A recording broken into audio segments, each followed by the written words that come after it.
आपको मैंने जो पिछली बारी जो क्लास हुई थी उसमें कुछ चीज़ें बताई थी, जैसे कि कोरोना से संबंधित मैंने बताया था कि मेरा पीछे भी मैंने 3 वीडियोस पहले बनाए थे, जिसमें फर्स्ट वीडियो में मैंने पूरी डिटेलिंग दी है कि वायरस वायरस का काम क्या होता है, डीएनए पे और आरएनए पे अटैक करता है वायरस का। जो शायद मंजू जी के अलावा शायद सभी के लिए बाउंसर हो जाएगा ये तो लेकिन ये आरएनए पे अपना प्रभाव डालता है हमारे, तो उसके ऐसा लिए क्यों लगता है कि मंजू जी के अलावा सब पे बाउंस होगा? सर ये एक्चुअली बहुत डीप मेडिकल टर्म है ना, तो इसलिए समीर जी।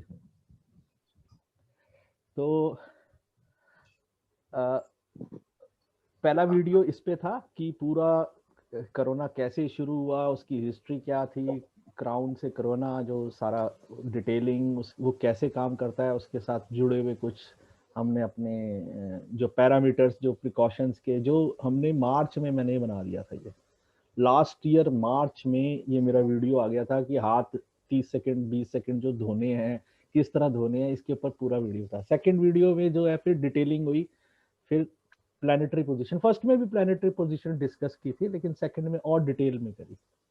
और थर्ड जो वीडियो था हमारा, उसमें मैंने जो हमारा संवत होता है उसके आधार पर अपनी प्रिडिक्शन की थी। तो मैं चाहूंगा आप लोग सभी जने थोड़ा सा उसके छोटा सा एक अंश जरूर देख लें कि अ, बाद में अगर किसी का दिल करे तो आप देखना चाहें तो देख सकते हैं।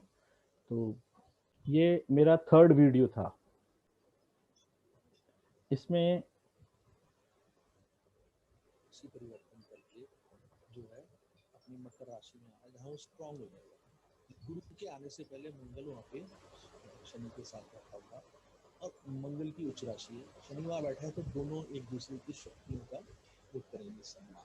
स्वयं का घर है शनि का, तो मंगल उसकी शक्तियों आवाज नहीं आ रही। ध्यान नहीं गिरेगा।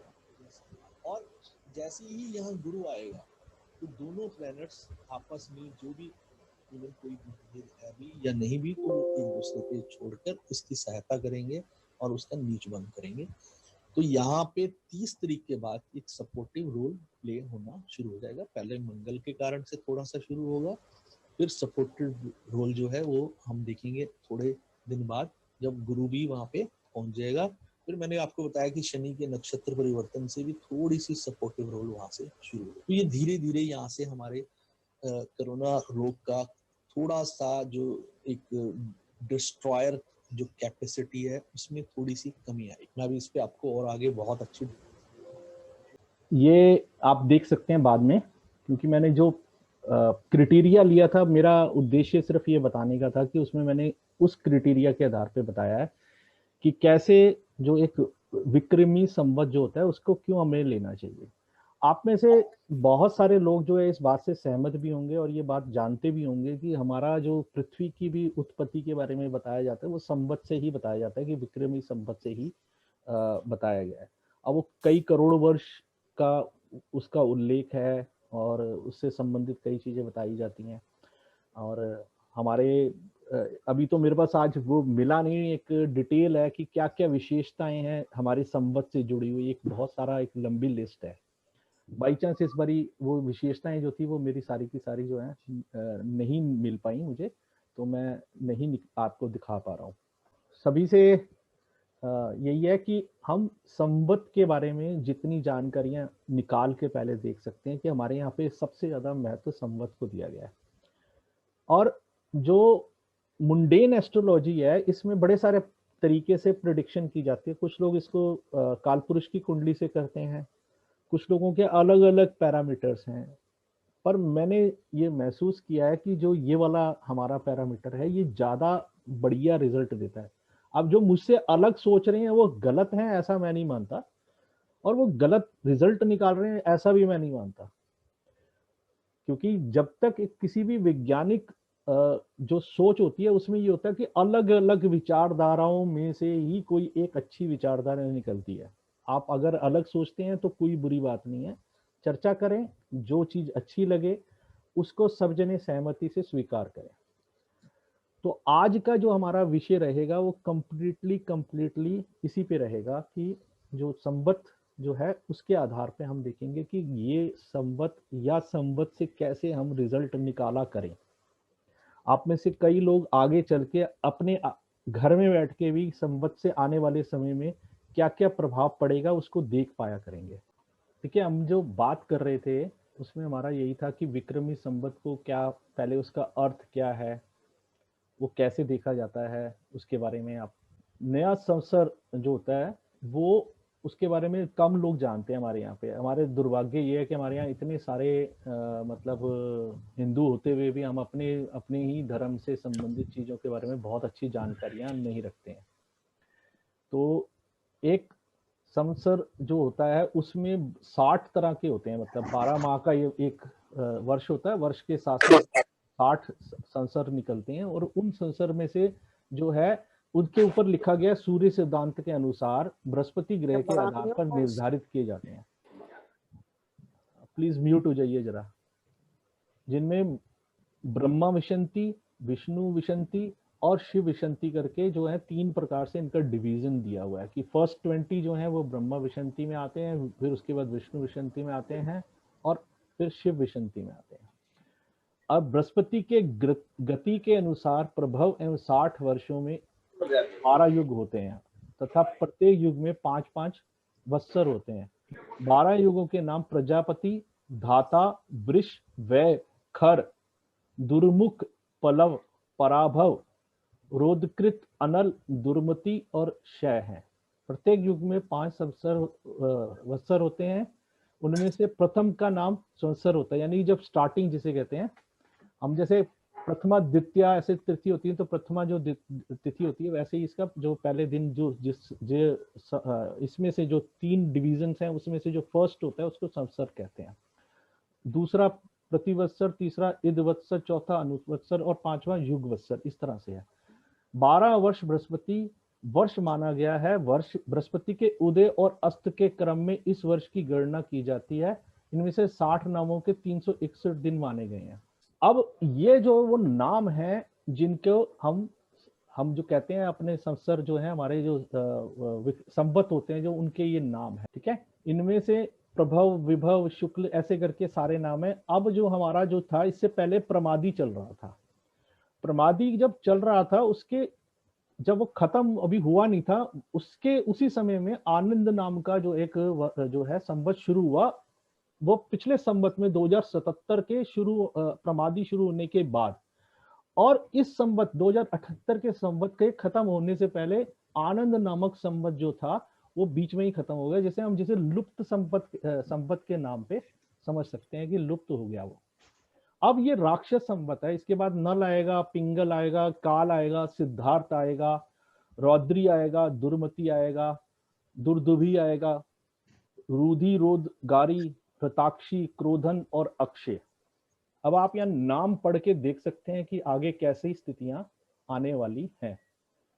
काफी संघर्ष में स्थितियां आगे के 10-12 वर्षों में से दो ही ऐसे जो नाम थे जो थोड़े से सुकून देने वाले थे। अधिकतर नाम ऐसे थे जिनके बारे में आप ये कह सकते हो कि पूरे के पूरे विश्व में काफी संघर्ष का रहेगा।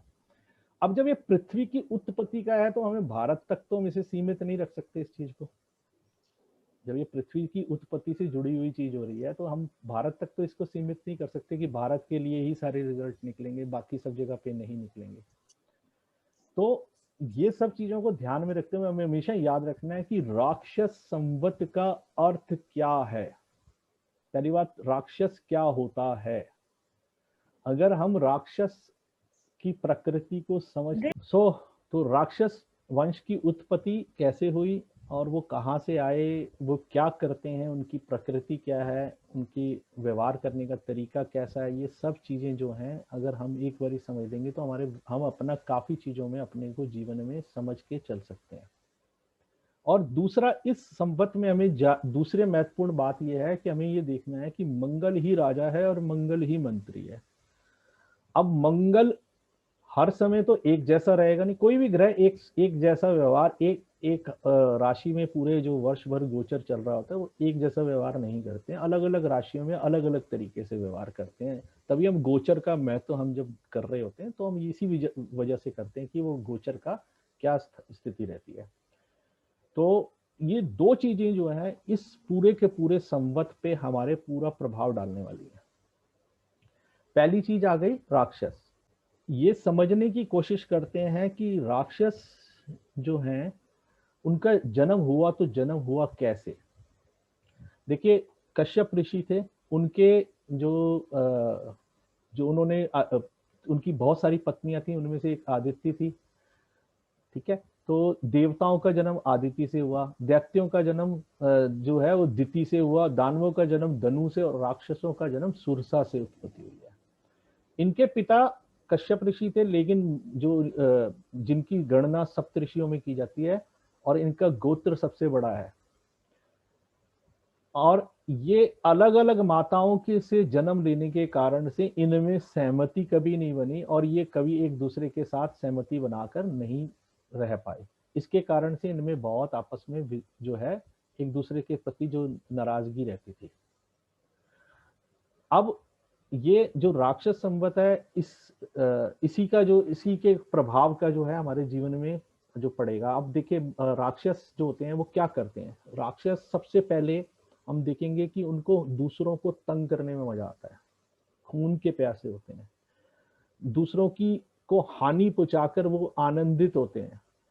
आज जितना कुछ जो अभी अचानक देखने को मिला है आपको, पहले आगे बढ़ूं उससे पहले एक चीज की जानकारी दे देता हूं कि 1 अप्रैल को राक्षस संवत शुरू हो चुका था।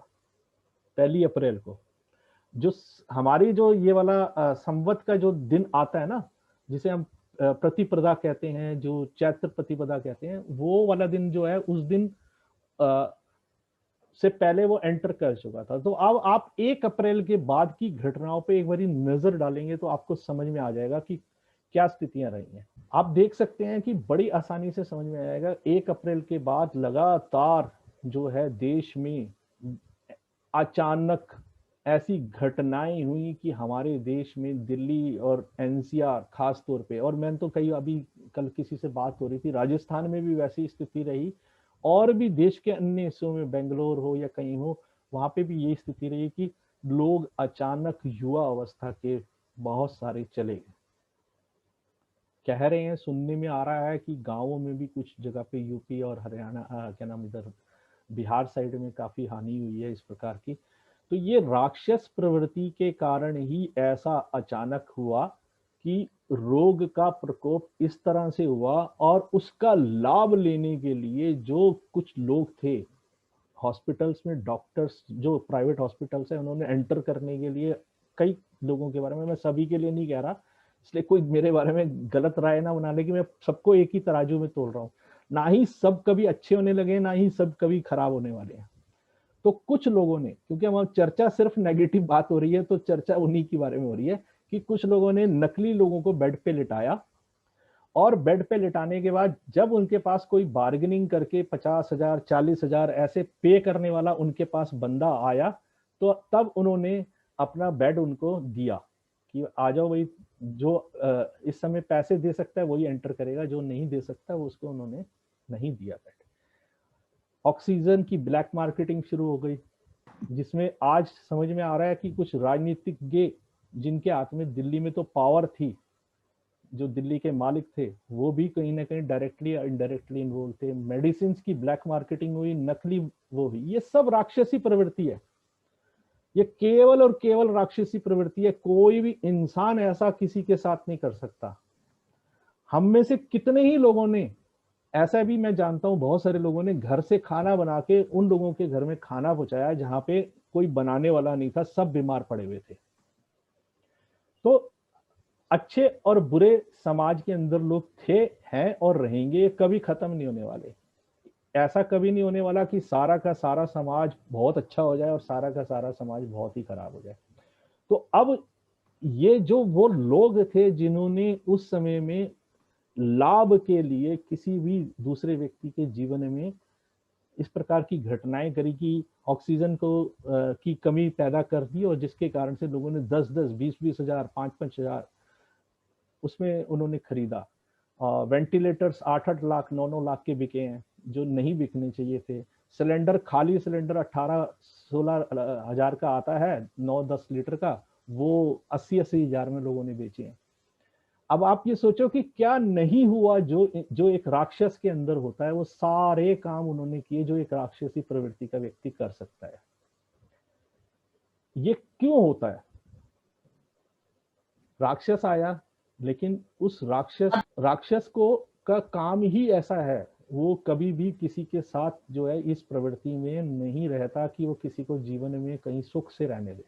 उसको तो मजा ही इसी चीज में आता है कि वो लोगों को दुखी करे, तंग करे, परेशान करे, इस प्रकार की करे। तो अब जो ये वर्ष है, इसमें मंगल राजा है, और ऐसी स्थिति में विश्व भर में, अब जैसे आपने देखा होगा इजराइल और उसकी क्या नाम, फिलिस्तीन की लड़ाई चल रही है, क्या बम फट रहे हैं, क्या रॉकेट्स मोटार से अटैक हो रहे हैं, वो सब चीजें आप देख पा रहे होंगे मेरे ख्याल से। तो आने वाले समय में, इस वर्ष में, रोग के अलावा, जो रोग है इसके अलावा क्या क्या रहेगा? अग्निकांड होंगे बहुत सारे, खड़ी फसल जल जाएगी, अचानक कहीं पे किसी जगह पे ऐसी विस्फोटक आग लगेगी, प्राकृतिक आपदाएं आएंगी, भूकंप हो सकता है, आतंकवाद से जुड़ी घटनाएं होंगी, ठगी, लूट, तस्करी, डकैती, चोर बाजारी, काला बाजारी, महामारी, फसलों को हानि, अव्यवस्था, भय, पीड़ा, आक्रोश, दुख, चिंता, हाहाकार, घर घर में विलाप, बर्बादी की चीखें सुनाई देना, आशंकाओं का माहौल रहेगा, सब तरफ उपद्रव की स्थिति होगी, धन धान्य की हानि होगी, अपने प्राणों की रक्षा के लिए ईश्वर की शरण लेंगे। बलशाली लोग, ताकतवर लोग, पैसे वाले लोग, या जो दूसरों को बर्बाद करने की, जो इस प्रकृति के लोग होते हैं, वो सभी के सभी दूसरों के साथ अन्याय, अत्याचार, लूटपाट और बुरा करेंगे। पर प्रश्न उठता है कि क्या रोज इसी तरह रहेगा? ऐसा तो हो ही नहीं सकता कि सारे दिन एक जैसे रहें। देखिए, हम जब पिछला हमने वो देखा था, तो राजा और मंत्री बुध और चंद्रमा थे, तो दोनों अडेप्टेबल प्लैनेट थे। तो मैंने पहली बात ये कही थी कि ये अडेप्टेबल प्लैनेट, और मजेदार बात जो थे उसमें से दोनों शायद मेरे ख्याल से पिछले वर्ष की जो कुंडली बनी थी उसमें वो अष्टम भाव में थे। तो मैंने यही कहा था कि रिसर्च पे पूरा फोकस रहेगा, और आप देख लीजिए पूरा वर्ष, या आप देख सकते हैं, मैं आज बोल रहा हूँ, ऐसी बात नहीं है, ये आपके सामने वीडियो है, डेट कोई नहीं बदल सकता, आप पीछे जाके चेक कर सकते हैं। तो उसमें आप देख के पता चल जाएगा कि रिसर्च के ऊपर ही पूरी ताकत लग गई थी। पर क्योंकि अडॉप्टेबल प्लेनेट है, उनकी कोई अपनी कोई वो नहीं होती, वो जिसके साथ जाके मिलते हैं उसके अनुसार अपने रिजल्ट्स बदल लेते हैं। अब यहाँ मंगल जैसा ग्रह अभी मिथुन राशि में है, हम देख ही रहे हैं कि मिथुन राशि के अंदर होने के कारण से उसकी जो विध्वंसक स्थिति है वो भी बहुत ज्यादा है, और वो ज्यादा तंग करने की स्थिति में है। अब आप ये देखिए, ये चार्ट बना है जो जिस समय बिल्कुल एग्जैक्ट बराबर डिग्री पे चंद्रमा और सूर्य होते हैं, अमावस की जो डिग्री होती है एग्जैक्ट वहीं पे जब होती है तब बनता है। आप देख सकते हैं मेरे ख्याल से। तो अब ये चार्ट आप देख सकते हैं कि जिस समय ये संवत शुरू हुआ है उस समय में मंगल और राहु इकट्ठे थे, ऑल्दो मंगल काफी दूर जा चुका था राहु से, लगभग 28 डिग्री का था और राहु की 15 डिग्री थी। तो उस तरह का प्रभाव जो था वो उसमें से काफी हद तक निकलना शुरू हो गया था। देखिए, वृष राशि में फिर भी मंगल उतना खराब नहीं होता जितना कि मिथुन और कन्या राशि में होता है। वर्स्ट रिजल्ट उसके कन्या राशि में मिलेंगे अभी। तो ये मंगल का जैसे ही अपना उसने प्रवेश किया तो उसने अगले ही दिन जो है अपनी राशि परिवर्तन कर ली, क्योंकि 29 डिग्री के करीब तो वो पहले ही खड़ा था। तो उसने 14 तारीख को अपना राशि परिवर्तन कर लिया, क्योंकि ये हो चुकी थी घटना 12 तारीख की दोपहर को। हम कभी भी पूजा और वो जो भी करते हैं, नए कोई भी उत्सव मनाते हैं या कोई पर्व मनाते हैं, वो सुबह के समय सूर्य उदय का ध्यान रखकर करते हैं। तो इसलिए हमने 12 तारीख को नहीं अपना वर्ष मनाया, हमने 13 तारीख से वर्ष माना। और उस दिन क्योंकि राजा मंगल, जिस दिन ये हुआ उस दिन मंगलवार था, इसलिए राजा मंगल हो गया।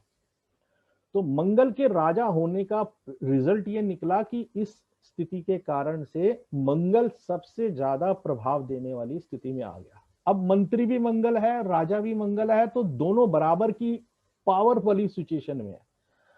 अब राजा और मंत्री अगर एक ही आदमी हो जाए तो इसके दो अर्थ निकलते हैं, या तो एक ही दिमाग चलेगा सब तरफ बिल्कुल।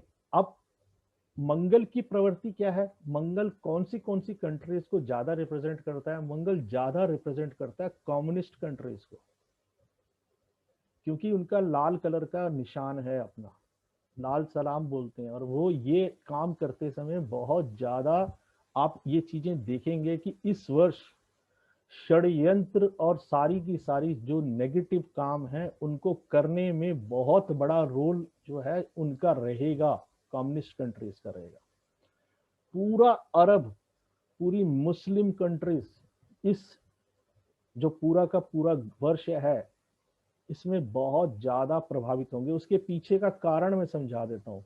इसमें कुछ जो होती हैं अफ्रीकन कंट्रीज भी हो सकती हैं जहां पे तानाशाही है कहीं पर भी, या ऐसे प्रवृत्ति रहती है कि जहां पे सत्ता परिवर्तन जो है सेना कर लेती है। जैसे नेपाल में भी देखा आपने, अराजकता हो गई। आपको बर्मा में भी आगे चल के ये स्थितियां नजर आएंगी, दोबारा से उथल पुथल वाला सीन रहेगा। आपको पाकिस्तान में भी सत्ता परिवर्तन नजर आएगा। इसी तरह से अन्य कई देशों में भी ये प्रभाव नजर आएगा। अब मुख्य रूप से हम भारतवर्ष की बात करते हैं कि भारत जो है उसके साथ क्या क्या स्थितियां बनेगी देश में। ये अभी जब तक ये स्थिति चल रही है, अभी मिथुन के अंदर जो इसका गोचर है, हम जो देख रहे हैं गोचर मिथुन के अंदर, ये तो वो वाला हो गया गोचर जो क्या कहते हैं जिस समय वर्ष का शुरुआत हुई थी। ये पूरे विश्व की कुंडली बनी हुई है, उसमें उस समय की कुंडली है जो सेम डेट में उस दिन की कुंडली है, नेक्स्ट डे की, मतलब 14 तारीख को ये चीज बनी थी। अब ये जो है हम देख रहे हैं 23 अभी मई को शनि जो है वो वक्री हो जाएगा। ये होगा 2:42 पे। शनि के वक्री होने से थोड़ा सा हमें सपोर्ट नजर आना शुरू होगा। शनि जब वक्री होगा उस समय थोड़ा सा सपोर्ट जो है रिलीफ मिलना शुरू होगा। वैसे थोड़ी सी रिलीफ की जो शुरुआत है, सूर्य का अभी जो परिवर्तन होगा, राशि परिवर्तन होगा, लेकिन ये बड़ा डाइसी सा रहेगा क्योंकि वहां राहु बैठा हुआ है, ऑलरेडी बुध वहां पे है, तो ये थोड़ा डाइसी सी स्थिति रहेगी। सूर्य जब उसको क्रॉस करेगा तभी उसको लाभ की स्थिति नजर आएगी। यानी कि सूर्य जब राहु की डिग्री, राहु अभी 17 डिग्री के आसपास चल रहा है, तो जब वो 16-17 डिग्री के करीब है, तो जिस दिन ये राहु उसकी डिग्री को राहु की डिग्री को सूर्य पार करके आगे निकल जाएगा, ये प्रोसेस होगी लगभग 2 जून के आसपास, मतलब मई के एंड में होनी है। ये मई के एंड में जाके सूर्य उसको पार करेगा। और 23 मई को, उससे पहले शनि जो है वक्री हो जाएगा 2:42 पे दोपहर में। और मंगल जो है इस वर्ष पूरा वर्ष जो है मार्गी रहेगा, कहीं पे भी रेट्रोग्रेड नहीं होगा। और इसी 30 तारीख को, मई की 30 तारीख को बुध जो है वक्री हो जाएगा 4:01 पे सुबह। और ये 23/6 को जाकर दोपहर जो 3:29 पे फिर डायरेक्ट हो जाएगा। और 2 तारीख को जो है कैंसर साइन में, 2 जून को कैंसर साइन में चला जाएगा मंगल। अब ये जो मंगल कैंसर साइन में जाएगा, इसका क्या प्रभाव पड़ेगा? देखिए, पहली चीज तो सबसे पहली बात यह है कि मिथुन के अंदर मंगल के रिजल्ट बहुत ही खराब रहने वाले हैं, बहुत ही खराब। मतलब जो आप समझ सकते हैं, इसके बाद दूसरे नंबर पे खराब का समय आएगा कन्या के अंदर, जब कन्या राशि में गोचर करेगा। उसके बाद वृश्चिक में, मैं आपको उसके कारण अभी समझाऊंगा, लेकिन जो प्रभाव है वो ये बता देता हूं, क्योंकि मिथुन राशि उसकी शत्रु की राशि है, परम शत्रु राशि है बुध की। और बुध जो है बुद्धि का कारक है, मंगल जो है अहंकार का कारक है। तो ऐसे में अहंकार, क्रोध, घृणा, जिसे कहते हैं अपने कंट्रोल में रखने की आदत, सभी चीजें मंगल के अंदर होती है। लेकिन पॉजिटिव साइड में सोचें तो मंगल टेक्नोलॉजी का भी कारक है, मशीनरी का भी कारक है। तो इस समय में सारे के सारे वर्ष में, ये वाले वर्ष में मशीनरी के ऊपर बहुत बड़े लेवल पर बहुत मेहनत होगी वर्ल्ड वाइड, और बहुत टेक्नोलॉजीज के ऊपर काम होगा। ये चीजें ना हो, उद्देश्य यही रहेगा कि ये चीजें ना हो, दोबारा ना हो, ऐसी स्थितियां उत्पन्न हो। इसके लिए पूरे वर्ष वर्ल्ड वाइड आपको टेक्नोलॉजी पे काम करता हुआ नजर आएगा कि लोगों ने नए नए काम करे हैं, क्योंकि मंगल कहीं ना कहीं केमिकल्स को भी रिप्रेजेंट करता है। तो वो केमिकल्स, क्या क्या केमिकल्स हों जो मनुष्य जाति के लिए पॉजिटिव रोल अदा कर सकते हैं, ये भी, इस पे भी जो है समय लगाया जाएगा। इस पे भी राजा अपनी शक्तियां लगाएंगे। लेकिन उसी समय में, क्योंकि मंगल विस्फोटक का भी कारक है, हथियारों का भी कारक है, युद्ध का भी कारक है, तो कहीं ना कहीं ऐसे समय में ये सब प्रकार की चीजें आपको देखने को मिलेंगी। दुस्साहस का भी कारक है, जब मंगल खराब होता है तो दुस्साहस दे देता है इंसान को। तो ऐसी दुस्साहस भरी हरकतें विश्व भर में आपको देखने को मिल सकती है। तो मंगल मिथुन में जितना खराब है, जितनी नेगेटिविटी दे रहा है, उससे थोड़ी सी रिलीफ देगा ये कर्क राशि में। लेकिन भयभीत मनुष्य कर्क राशि में भी कुछ बाहर नहीं निकलेगा, देख लेना आप, नहीं निकलेंगे लोग इस बार, क्योंकि इस मिथुन के मंगल ने जो हानि पहुंचाई है, वो घाव जो है, घाव भी मंगल ही है।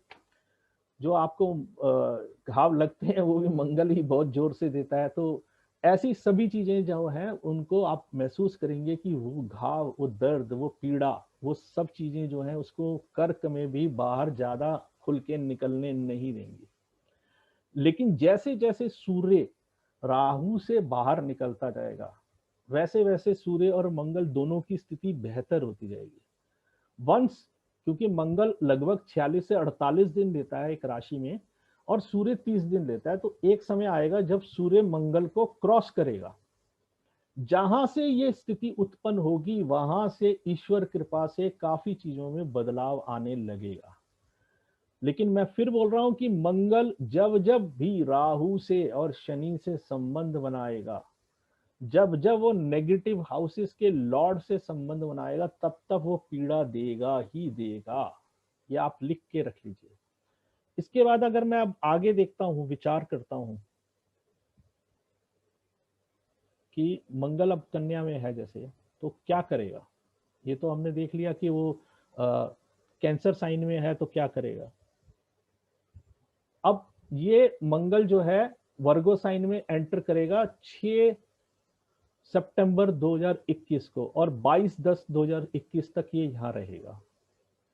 अब जुपिटर जो है इस समय में कैप्रिकॉर्न साइन में वापस एंटर करेगा 14/9 तारीख को, लेकिन जो है रेट्रोग्रेड पोजीशन से होगा।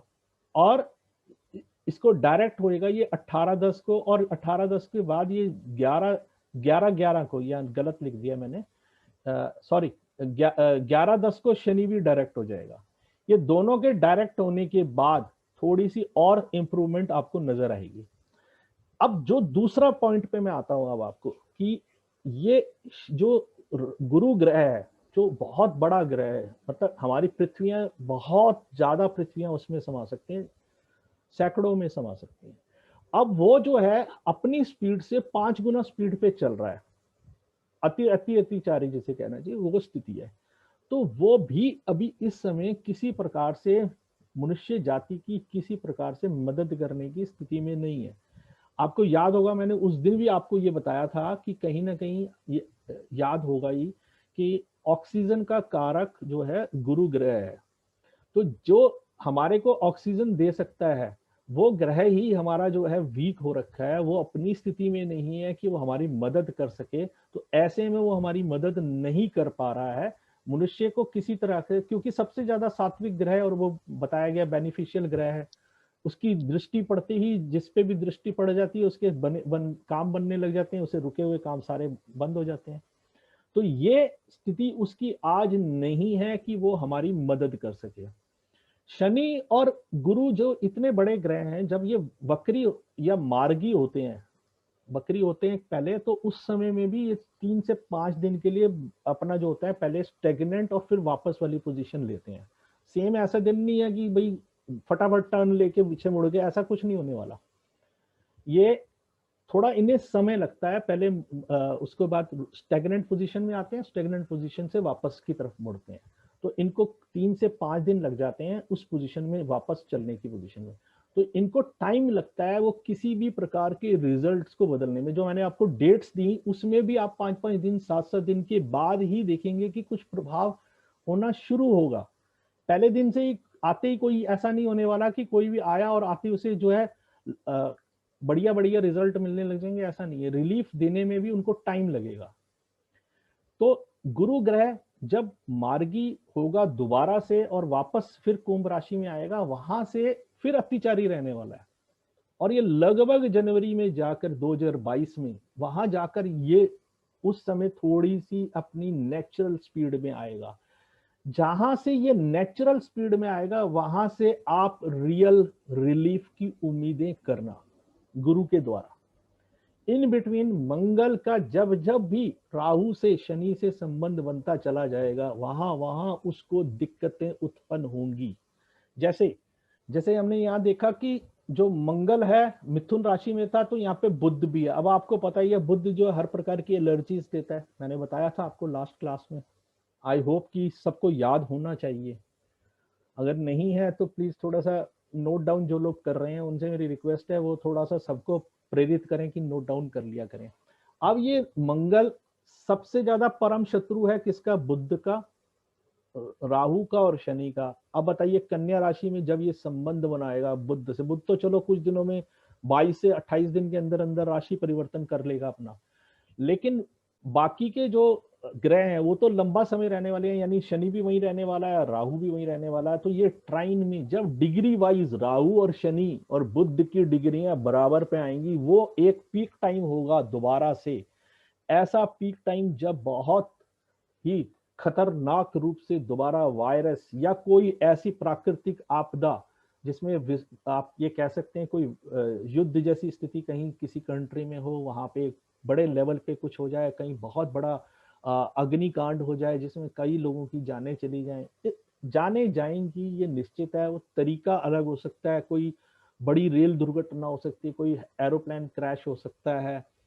ऐसे किसी भी प्रकार की आपदा, कहीं पे जो है ऊपर से बिजली गिरी और लोग नीचे मर जाएं, ऐसा संभव है क्योंकि आसमानी बिजली गिरने में भी जो है ये सब स्थितियां सब, क्योंकि राहु और मंगल मिला के आसमानी बिजली की स्वरूप ले सकते हैं।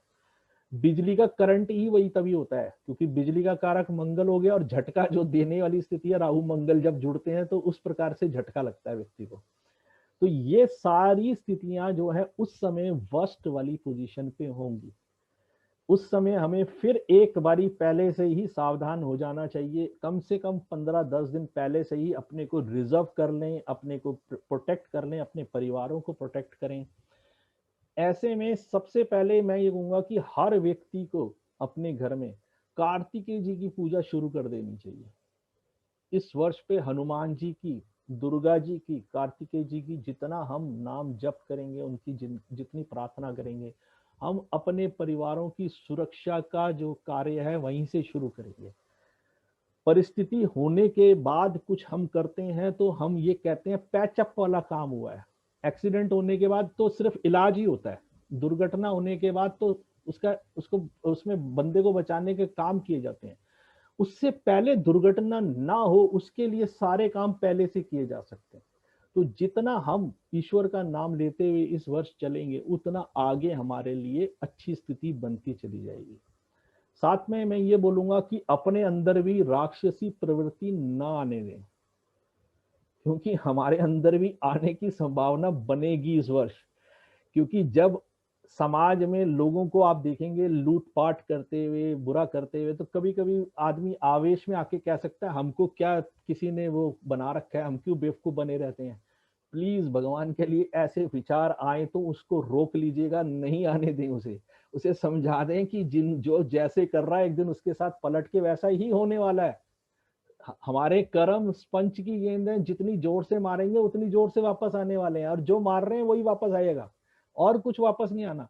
देने का, निर्णय लेने का अधिकार भगवान ने अपने पास रखा है। वो कब देगा, कैसे देगा, किस तरीके से देगा वो हमें नहीं पता, लेकिन देगा वही। तो इस प्रकार की स्थितियों के लिए आपको मैं ये कहूंगा कि बहुत सावधान रहे। हमारे शरीर में भी जो हमारे लंग्स का एरिया है इससे संबंधित, और फीमेल्स ऑर्गन्स जितने होते हैं उनसे संबंधित सभी रोगों में मंगल का रोल मेन होता है। तीसरी चीज, हमारे रक्त से संबंधित जो समस्याएं आती हैं, जैसे मैंने कन्या राशि में बुध के साथ बताया, एलर्जीज, ब्लड रिलेटेड एलर्जीज उस समय में कौन सी टाइप की कितने लोगों को होगी, इसकी आज मैं कल्पना नहीं कर सकता, क्योंकि मैं जितनी मर्जी सोचूं नेगेटिव सोचने की हिम्मत नहीं होती, तो मेरे को उतनी मैं दूर तक नहीं जा सकता कि क्या होगा, बट नेगेटिव जरूर होगा। ये समझ में आ रहा है कि इससे पहले लोग बच जाएं और अपने को बचाने का प्रयास करें कि वो चीज ना करें। अब इसी तरीके की स्थिति जब हमारे जो है वो दोबारा बनती है, वो बनती है हमारी जब मंगल जब ये वृश्चिक में जाएगा, तब तक क्या स्थिति बन चुकी होगी, जो है जुपिटर वापस एक बारी फिर से एक्वेरियस में जाने के लिए तैयार खड़ा होगा, और मंगल जो है एंटर करेगा स्कॉर्पियो साइन में 5/12/2021 को 5:57 पे, और उससे पहले ही 20/11 को जुपिटर जो है एंटर कर चुका होगा। लेकिन वृश्चिक के अंदर जब जाएंगे देखेंगे तो आप देखेंगे कि वहां पे पहले ही केतु बैठा हुआ है, और जिस समय में ये हो रहा है उस समय सूर्य और चंद्रमा भी है। सूर्य और चंद्रमा की डिग्री जब तक केतु से क्रॉस नहीं करेगी, देखिए फिर वहीं पे आ जाती है बात कि ये जो कॉम्बिनेशन है अपने आप में एक बहुत ही ड्रास्टिक, जिसे कहते हैं ना लड़ाई का अचानक सडन लड़ाई होने वाला कॉम्बिनेशन है। तो जिस जिस क्षेत्र का पे सबसे ज्यादा प्रभाव वृश्चिक राशि का होगा, पृथ्वी में भी अलग अलग राशियों को अलग अलग क्षेत्र दिए हुए हैं, अब उतनी मेरी जानकारी नहीं है, नहीं तो मैं ही आपको पूरे डिटेल से देता। तो उन क्षेत्रों में जहां वृश्चिक राशि का प्रभाव होगा, वहां पे अचानक आगजनी, लूटपाट, दुर्घटनाएं, प्राकृतिक आपदाएं, साथ साथ आप ये मान के चलें कि कोई सडन, कहते हैं जैसे कहते हैं ना खड़े खड़े जैसे धार्मिक उन्माद हो जाना और दंगे हो जाना, ये सब चीजें होने की संभावना पूरी 100% है। इस पूरे वर्ष में सांप्रदायिक जातीय दंगे होना, उत्पात होना, षड्यंत्र होना, राष्ट्र के खिलाफ, राजा के खिलाफ, ये सब चीजें, सभी चीजें संभव हैं। और जब जब कन्या राशि में होगा तो इस प्रकार की चीजों का प्रयास बहुत ज्यादा किया जाएगा, क्योंकि तब राहु का भी संबंध बन रहा है मंगल से, ऐसी स्थितियां तब बहुत ज्यादा होने की संभावना है। उस समय में ये सब चीजें करने में जो षड्यंत्रकारी हैं सक्षम होंगे। जहां जहां राजा यानी मंगल जो उस समय अपनी पूरे विवेक को और अपने लॉजिक को कंट्रोल करके नहीं चलेगा, वहां पे वो इस साजिश का शिकार भी हो सकता है। तो ऐसी स्थिति में आप सभी से मेरा आग्रह है कि आप ये मान के चलें कि मंगल से संबंधित दान और उपाय हमें करते रहने हैं, उनसे संबंधित हमारे को ध्यान रख के चलना है। हमें आवेश में नहीं आना है इस वर्ष, क्योंकि ये आवेश हमारे लिए कब एकदम से दुर्घटना का कारक बन जाए, दुर्घटना दे जाए, इसके बारे में आज कोई नहीं बता सकता। ये सारी चीजें बहुत आसानी से आप परिस्थितियों के अनुसार समझ सकते हैं। ग्रहों की प्रकृति को समझें, उनकी जैसे मंगल की उग्रता को हमेशा याद रखकर विचार करें, और राक्षसी प्रवृत्ति के साथ जुड़ने के कारण से मंगल का क्या हो सकता है, तो वो चीज को आप विचार करके कल्पना कर सकते हैं। मेरी कल्पनाएं जितनी थी वो मैं आप लोगों के साथ शेयर कर पाया। आप में से मेरे से भी ज्यादा कुछ और अच्छी कल्पनाएं करके बता सकते हैं कि अगर राक्षसी प्रवृत्ति हो किसी के अंदर तो वो क्या कर सकता है। एक तो सभी अपना ना कैमरा ऑन कर लें प्लीज, और जो एक एक करके मैं जिसका नाम लेता जाऊं वो प्लीज बताता जाए, वो थोड़ा सा ये बताए कि क्या उनको लगता है कि क्या राक्षसी प्रवृत्ति हो सकती है, क्योंकि मेरी भी कल्पनाओं की एक लिमिट है। हो सकता है मेरे जितनी मर्जी सोच हो उससे ज्यादा देखकर समझने वाले, बताने वाले आप लोग यहाँ बैठे हैं कि सभी को भगवान ने बुद्धि दी है, हम सभी को एक जो सिर दिया है उस सिर में विचार करने की शक्ति दी है। हमसे अलग सभी जने सोच सकते हैं और वो बुरी बात नहीं है। तो मैं रूपक जी आपसे ही शुरू करता हूँ, आप बताइए सबसे पहले। नमस्ते सर। फिर मंगल का जैसे हम माने तो लूटपाट तो सबसे ज्यादा जो उग्रता और तोड़फोड़ और उसका हर तरह के उत्पाद का तो कारक है ही। और अगर स्कॉर्पियो में उसमें वृश्चिक राशि की अगर हम बात करें, लास्ट पॉइंट जो उठाया था, तो वृश्चिक राशि तो क्रूर राशियों में सबसे क्रूर मानी जाती है, एकदम संवेदनहीन हो जाती है और जुनूनी किस्म की राशि है। तो मतलब कल्पना ही नहीं की जा सकती मेरे से तो कि क्या उत्पाद होने वाला है, क्या भी प्रभाव होगा। मैं यहाँ थोड़ा टोकूंगा। वृश्चिक राशि में, जी वृश्चिक राशि के दो प्रकार के लोग होते हैं, प्लीज जो भी हैं प्लीज हाँ मुझे, जी जी बिल्कुल। हाँ, वृश्चिक राशि के दो प्रकार मेरा के अगर लोग होते हैं। जी मैं जी आपको थोड़ा सा बता देता हूँ कि आपको सामान्य तौर पे कहीं पे चर्चा ज्यादातर लोगों के अंदर नहीं मिलेगी। वृश्चिक राशि जो होती है, बिच्छू कहा गया है। बिच्छू जो हाँ होता है वो जब अंडे देता है ना, जो भी है प्लीज अपना म्यूट कर लीजिए। किसका है ये? हाँ किसका? रूपक जी आपके बैकग्राउंड में से आवाजें आ रही हैं, जरा आप देखिए प्लीज। तो वृश्चिक राशि ना दो प्रकार के फल देती है, दोनों एक्सट्रीम्स होते हैं। पहली बात मैं क्लियर कर दूं, क्योंकि वृश्चिक राशि के अंदर जो होता है बिल्कुल अनप्रिडिक्टेबल, मिस्टीरियस, सब चीजें बहुत ही ऐसी होती हैं जो आपको जितनी सोचना चाहो उससे आगे कुछ और हो सकता है। बिच्छू जो होता है वो हमेशा याद रख लीजिए, जब वो अंडे देता है ना तो हजारों में देता है।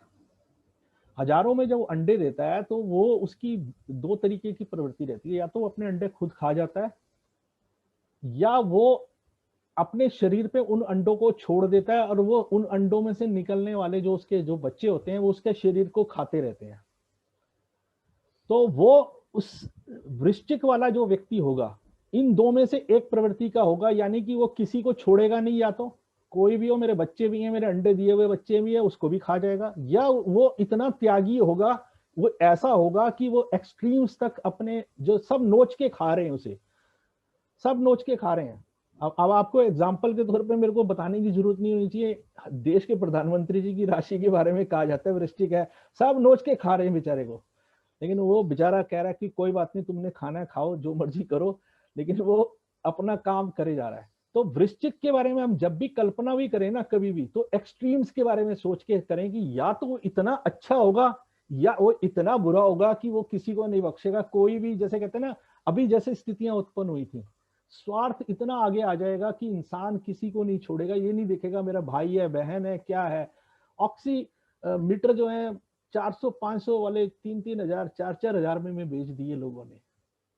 कंसंट्रेटर जो यूजलेस कंसंट्रेटर हैं, जिसमें मैं, मंजू जी मेरी बात से एकदम से सहमत हो जाएंगी, मैं अभी क्योंकि जो बहुत टेक्निकल बात कर रहा हूँ, ऑक्सीजन का लेवल डाउन होना 3% से ज्यादा नहीं होना चाहिए, यहाँ 30% तक पे आ जाती है 93 से।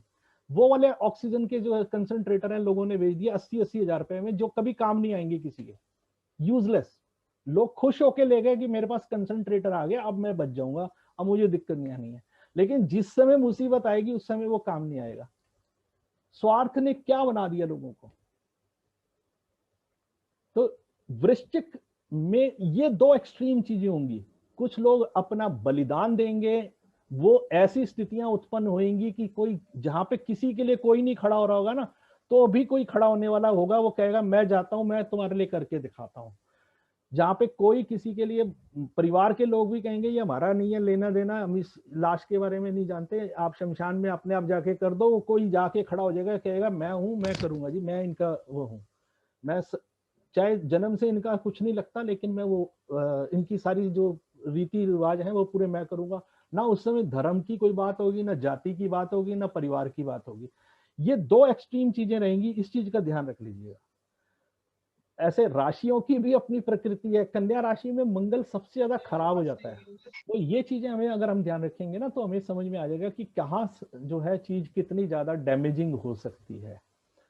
तो हम कन्या राशि में मेरे को सबसे ज्यादा जो लगता है डेंजरस पोजीशन, सबसे ज्यादा बुरा कन्या राशि में होगा जब राहु भी उसकी ट्राइन के अंदर होगा और शनि भी उसकी ट्राइन में होगा और बुध जो है उस समय उसके साथ होगा। तो हर प्रकार की ब्लड रिलेटेड, और बुध मल्टीप्लिकेशन का कारक है, बुध चेंज कर लेता है अपनी शेप पोजीशन अपनी आवश्यकता के अनुसार। तो आप सोचिए, और बुध जो है, आप ये समझ लीजिए कि जब आपको कोई भी चीज की बढ़ा के एकदम से वो करना है, तो मल्टीप्लाई करके जब चीजों को बढ़ाने की स्थिति आएगी, तो वो स्थिति भी जो है वहां पे बहुत ज्यादा खतरनाक है। उस समय में सबसे ज्यादा ध्यान रखने की जरूरत है। हाँ, वृश्चिक में जब तक वो सूर्य और मंगल क्योंकि इकट्ठे हैं, वो स्थिति इसलिए खराब है क्योंकि केतु की प्रवृत्ति होती है कि अचानक करता है। राहु कोई चीज अचानक नहीं करता, राहु प्लांट करके करता है, राहु की योजनाएं बनती हैं, वो योजना से चीज को लाके करता है।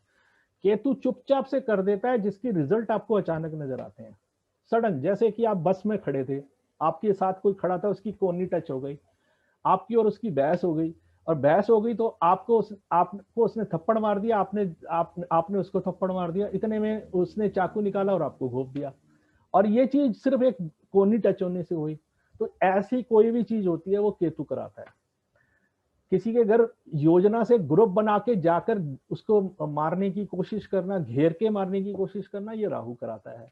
तो इन दोनों में प्रवृत्तियों का अंतर होता है। तो कन्या में जो है वो पूरा घेर के समाज को पहले अच्छे से वो करके रगड़ा लगाएगा, लेकिन जब केतु के साथ जब जुड़ेगा तब अचानक वाली घटनाएं होंगी, बैठे बैठे अचानक, हमको भी समझ में नहीं आएगा कि क्या हुआ, क्यों हुआ और कैसे हो गया ये।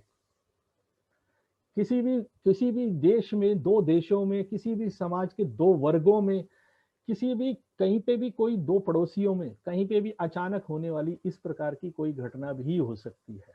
चलिए मंजू जी, आप बताइए, आप क्या सोचते हैं? सबसे एक एक करके मैं कोशिश करूंगा मैं बात करूं।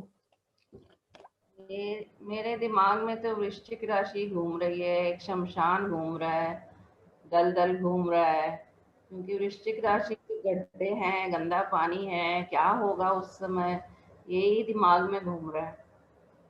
क्या बॉडीज कहाँ जाएंगी, डेड बॉडीज कहाँ जाएंगी, कोई पहचान में भी आएगा कि नहीं। केतु भी वही है, कितने पैर कटेंगे, कितने टांगे कटेंगे, कितने हाथ कटेंगे, कितने गर्दन कटेंगे, कुछ नहीं पता। एक बार हुआ था और शिव जी का वही हाल होगा, प्रलय। बॉडी नहीं पहचान में आती, बॉडी मिलती नहीं, तांडव मचेगा। अब देखिए, एक सबसे बड़ी बात, पहली वृश्चिक राशि, फिर सूर्य, मंगल, केतु, अग्नि तत्व के प्लैनेट्स, और वहां पे चंद्रमा भी डेविलेशन में है जिस समय ये शुरुआत हो रही है। शान है वृश्चिक राशि कालपुरुष की कुंडली में।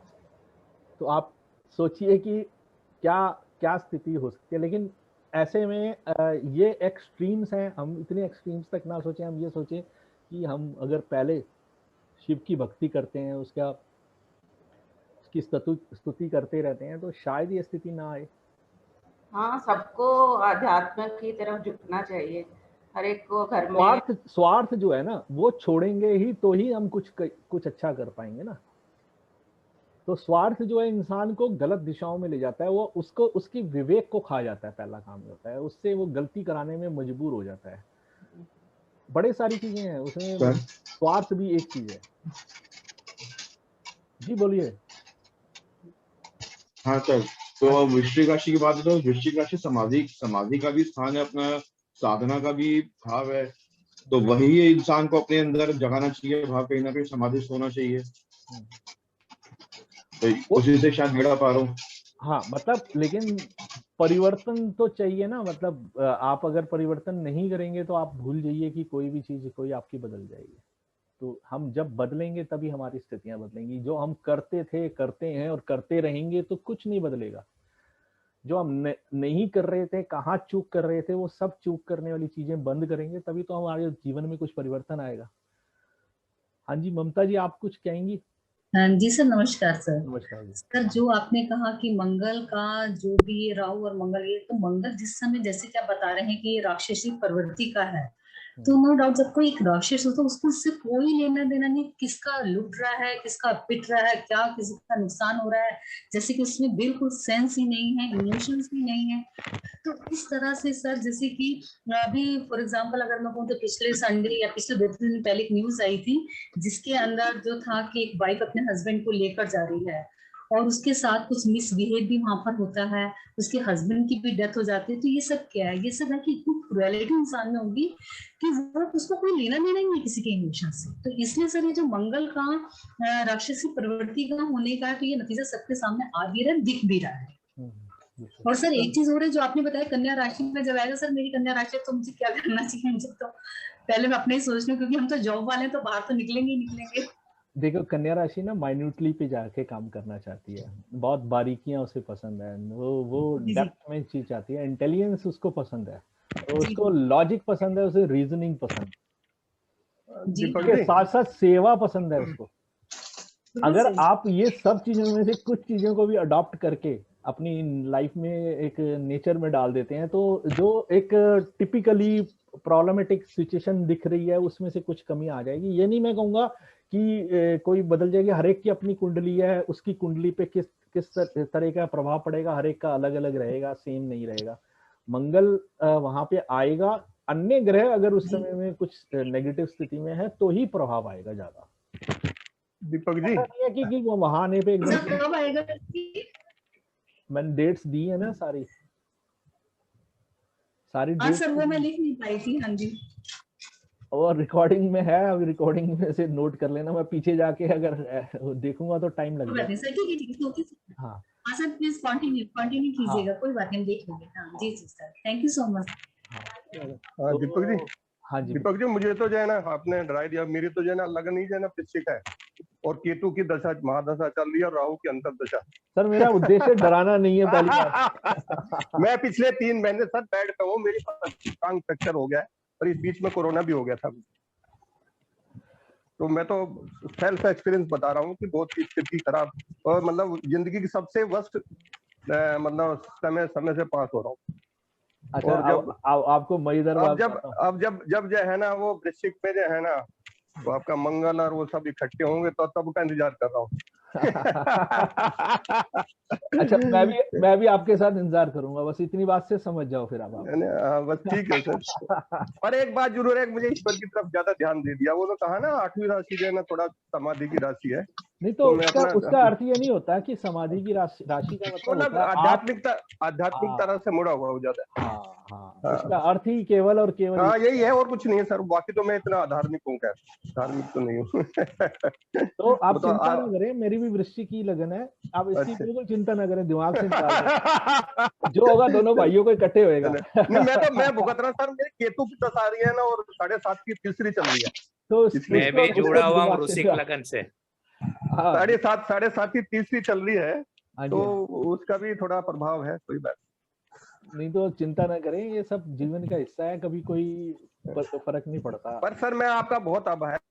हेलो सर, वृश्चिक लगन या वृश्चिक राशि वाले। हाँ दोनों ही। हाँ बिल्कुल समीर भाई, बिल्कुल। तो थैंक यू सर। हाँ थैंक यू वेरी मच जी। तो चलो अर्चना जी आप बताओ, आप अपने बताइए, आप तो पूरा अटेंड कर चुके हैं।